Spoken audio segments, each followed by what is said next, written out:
2024 লোকসভা নির্বাচনে গোনাই হয়নি প্রায় 10.5 লক্ষ ভোট। চমকপ্রদ তথ্য দিল কমিশন।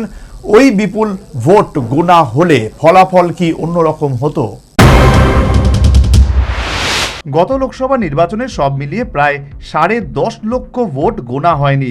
কোনো না কোনো কারণে ওই বিরাট সংখ্যার ভোটকে হয় বাতিল, না হয় ত্রুটিপূর্ণ ঘোষণা করা হয়েছিল। 2024 লোকসভা নির্বাচনে ভোটের হার কমলেও মোট ভোটদাতার সংখ্যা বেড়েছে কয়েক কোটি, তথ্য দিয়ে জানালো নির্বাচন কমিশন। পাশাপাশি এই চমকপ্রদ তথ্য জানিয়েছে কমিশন। উল্লেখ্য, 24-এর লোকসভা ভোটে এনডিএ জোট 400 পারে স্লোগান দিলেও 295 আসনে থামে বিজয় রথ। একা বিজেপি জেতে 240 আসনে। কার্যত ফিনিক্সের মতো বিরোধী ইন্ডিয়া জোট জিতে নেয় 230টি আসন। কংগ্রেস একা 99 আসনে জয়লাভ করে। বিজেপি তথা এনডিএ জোটের আসন সংখ্যা বিগত লোকসভা ভোটের তুলনায় কমলেও ম্যাজিক ফিগার 272 আসন ডিঙিয়ে যাওয়ায় তৃতীয়বার ক্ষমতায় ফেরে গেরুয়া শিবির। সম্প্রতি লোকসভা নির্বাচনে ভোটদানের হার সংক্রান্ত বিস্তারিত তথ্য প্রকাশ করেছে নির্বাচন কমিশন। সেই তথ্য অনুযায়ী এবারের নির্বাচনে নথিভুক্ত ভোটার সংখ্যা ছিল প্রায় 97 কোটি 98 লক্ষ, যা 2019 সালের থেকে 7.43% বেশি।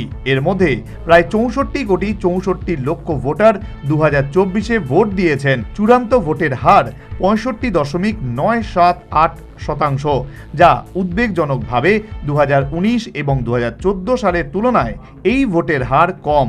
2014 সাল থেকে 2024 পর্যন্ত 1.3% কমেছে ভোট। চমকপ্রদভাবে কমিশনের দেওয়া তথ্য বলছে, সব মিলিয়ে প্রায় 10.58 লক্ষ ভোট গোনা হয়নি। ওই ভোটের মধ্যে প্রায় 9,10,000 ভুয়ো ভোটার হিসেবে ধরা পড়ে। বাকি প্রায় 10.5 লক্ষ ভোট ত্রুটিপূর্ণ, নয় নিয়ম বহির্ভূত।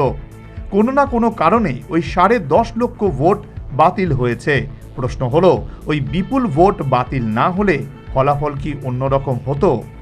National bureau report, news vanguard.